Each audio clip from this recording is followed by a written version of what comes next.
We won, and we're going to make this as simple as possible. If I would have told y'all in June, let's say June, around the time start making good predictions, have a good idea of what the team might be, good predictions on what's going to happen. You have your own ideas. If I would tell you, heading into the game against Georgia, we control our destiny, whether we make the playoff, the conference championship, or neither. We control the outcome. Wouldn't you love that? You wouldn't complain about anything. I don't think Tennessee fans are. But if from now on, it doesn't matter what happened with this offense throughout the year. This offense peaked and then went down. Now it's kind of just working its way back up. It doesn't matter. It does not matter right now that Dylan Sampson's playing like the best running back in the country. Him and Ashton Jeanty are right there in 1 and 2. It does not matter that this defense has still not led over 20 points. We play a game in Athens. We play it against a team of Kirby Smart. This team today just put up 10 points on Ole Miss's defense. The only time they scored a touchdown was when they were given the ball inside the 20-yard line. And they did not throw one pass. It was all runs from ETN. They could never successfully lead a drive. Carson Beck has looked horrific recently, and it's disgusting how they've not benched the guy. If you want to test them, if you want to put Carson Beck out against our defense, go on ahead. Go on ahead. Because the questions to start the year off of our secondary have been answered by 10 times more of greatness than I could have possibly imagined. Because this defense is great. I know today we kind of let the ball just go up the middle the entire time, but we closed down on that, and Van Buren's actually a pretty good quarterback for what I've seen. What I've watched, this offense ain't that bad. Holding the 14 points. Again, no one does that. Georgia let this game go for 31. This video might be just more of a focus on the Georgia game. Because I knew we were going to beat Mississippi State. Nico, the situation, I think they just didn't let him go back out there because they felt confident enough that we're going to win the game either way, and it happened that way. So yeah, we got our 30-plus points. Yay, finally. It's been since like week 4 since we've had something like that, but we finally got over 30 points. Again, don't ever bet the money line on us because no one's ever going to say we're actually going to, like, what's this, like, win by 25? No. What are we?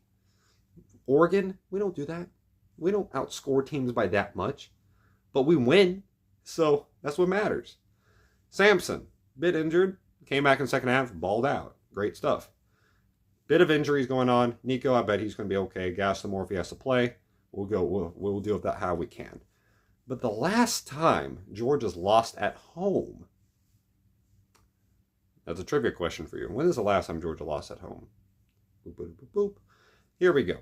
2019. It was against South Carolina. I watched that game, actually. It was the game that Rodrigo Blankenship missed a field goal in overtime. The offense played horrific for Georgia, and Jake Fromm was looked at as a bad quarterback, kind of from there out in a lot of Georgia fans' minds. Carson Beck will not be remembered in a good way at Georgia. I promise you, he will not be, based off what he's done this year, unless they can win this game. And it's because of him. It's the only way I can kind of see Carson Beck be remembered in a positive light. And even then, he scored 10 points against Ole Miss. You've not had a game like, I don't even know, since Mississippi State that you've not thrown an interception. And even then, you might have thrown an interception there. He's a turnover machine. I know the ball was wet, but the backup for Ole Miss came in for a drive as a true freshman and just led them down the field like it was nothing. So it's not like this wasn't possible. It wasn't like everyone was struggling. It was just you. You've been struggling, Beck. Is it because you're dating that white woman down in Miami? That's probably why. But Jake Ferguson's doing perfectly fine for the Cowboys, and he's dating like the Twiniverse. So it's kind of like, it's a you problem. I know they ain't winning, but Jake Ferguson's a perfectly fine tight end. He was on my fantasy team last year, so no criticism of that guy. Beck sucks. Again, that's why I avoid dating white women. They will get to you in many different ways. Hey, basic, preppy white women. You know what I mean. You know what I'm talking. When I say those words, you know what I think of. You're exactly right. Anyways, back on topic.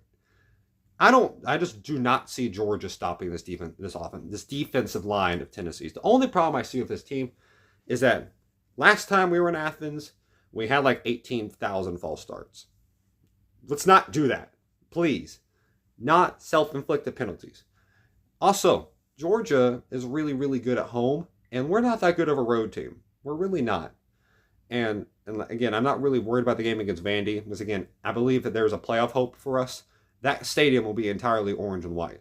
I have full faith in that. I believe that Tennessee crowd will outride anything Vandy can do. Because you may be like, well, the Bama fans, the Texas fans, they had like half and half. No, it's in the state of Tennessee. The ride from Nashville and Knoxville is not far at all. They will go there. And I bet majority of Vandy fans are really Tennessee fans. Because you were not growing up being a Vandy fan. What are you? No. Because you're college students, right? And you grew up in the era that really Vandy wasn't much of anything either. I mean, James Franklin was there. But then they were really nothing. But you had the Joshua Dobbs era. You had that era. That was my era that I grew up with. They grew up with that too. That made you a fan. Joshua Dobbs, Alvin Kamara, Derek Barnett. That's nice. Corey Vereen. Those guys, the great ones. Juwan. Talking about those two, Juwan Jennings and Joshua Dobbs. I hope they're at the game. They probably can't be, but it would be pretty cool to show up in Athens with the two guys that live rent-free in any Georgia fan's head and makes their past 8 games against them, losing by double digits at bare minimum, at double digits the entire time, manageable and okay in my mind because of the wonderful play of Juwan Jennings and Dobbs and the year before the 24-3 comeback, which I remember mainly because of Nick Chubb snapping his leg in half in like 3 different places, and it was really disgusting to start off the game. And Reggie Davis dropping a wide open touchdown. That would have changed the entire game. See, no one can really choke a game quite like Tennessee unless if your name is Mark Richt. Yeah. Talk about Mark Richt. The last time Miami blew a game this badly in the circumstance was with Mark Richt in 2017. Miami lost to Georgia Tech. Same thing happened in 2017. Pitt was on a roll of beating teams they probably shouldn't beat. They beat Clemson before then, and they beat Miami. Same thing for Georgia Tech. They beat a 10th-ranked Florida State team. Last year they beat Miami. This year they beat them again. Just sometimes there's a team in the conference every year, or like every other year, that was just like, that's an upset team. That team will upset you, and you just don't expect it. For a while, for the Big Ten, it was Iowa. Iowa was just beating teams randomly. Then Purdue was kind of like that. Pac-12, yeah, some situations, not a ton. I'd be like, oh, that's a big upset right there. Utah was kind of like that for a while. Utah was usually ranked, so that's sometimes a huge upset. But if you went into Utah, like what BYU is having to do right now in the Holy War, they're down by 4. Utah's 4-4. BYU's not lost. On paper, BYU should win easily. In our minds, we understand that this is not as easy of a game you might expect. Because if you can't hear this crowd,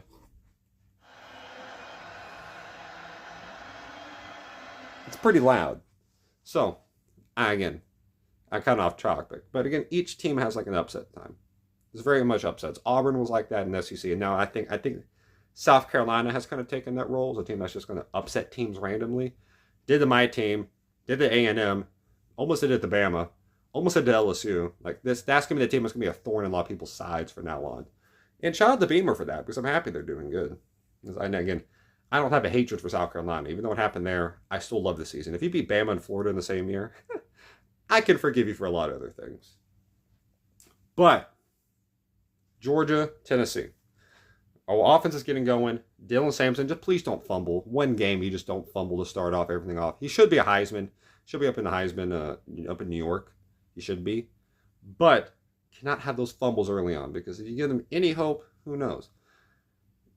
Again, Georgia's a really, really good home team. Kirby's going to get them prepared. But what if I told you before the year started, we're going to control our own destiny, and if you win this game, Georgia's out the playoff. You get to pick if Georgia makes the playoff or not. You get to decide either they're gone or they have a chance, which probably means they will beat Georgia Tech and you have the tiebreaker against us. And Ole Miss has a tiebreaker against them, which is really weird because we have the tiebreaker against Bama, who beat Georgia. It's going to be really weird how everything is going to fall out. But if you beat Georgia, they're out. You control what happens with Georgia. The past 8 years of losing to them by 14 points or more, can't drop 20 in a game against them, can all be forgiven. I can forget all that if you go beat them this one time. For the next 10 years, I don't care. Give me once. Give me this time right now. Right now. Go down to Athens. Go down to their place. They might have a blackout. They're going to have a blackout there. It's 7:30. Another night game. They're coming off lost to Ole Miss. They're going to be riled up. They're going to be fired up. They're going to be everything. You know, Uga's going to be barking. Everyone's going to be down there barking. Remember the last time they had a real blackout in Georgia? Remember what happened? Might be a while. The last time I remember them having a blackout in Georgia, I could be completely wrong. It's been a while. And if it was for the jerseys too, I think that was 2008. And Bama beat them by like 30. So don't quote me on that, but I believe that's the last time because I know they did that. The jerseys look cool, but we're the real team that does the blackouts, and we do them really well. We're 3-0 with them, by the way, so don't go at me. We're going to go down there. Nico's going to do his thing. Samson's going to go plus 100 and get some touchdowns. Some touchdowns. Not just one, but multiple. 2 or more. We're going to go down there. We're going to drive the ball right through y'all. Boo Carter, Gerard McCoy. You have James Pierce, Norman Lott. Please stop getting penalties, Norman Lott. You're a great player, but you continually get penalties that you probably should avoid. Like face mask, get low, please. And then reach your hand out. Max Wright went 4 for 4 on field goals. You know how great that felt? Yeah, the guy from Ole Miss went 5 for 5. And this guy goes 4 for 4. Great job. Good stuff. Attaboy. Making your stuff now. We're going to go down to Athens, and we're going to get some of that. We're going to get that.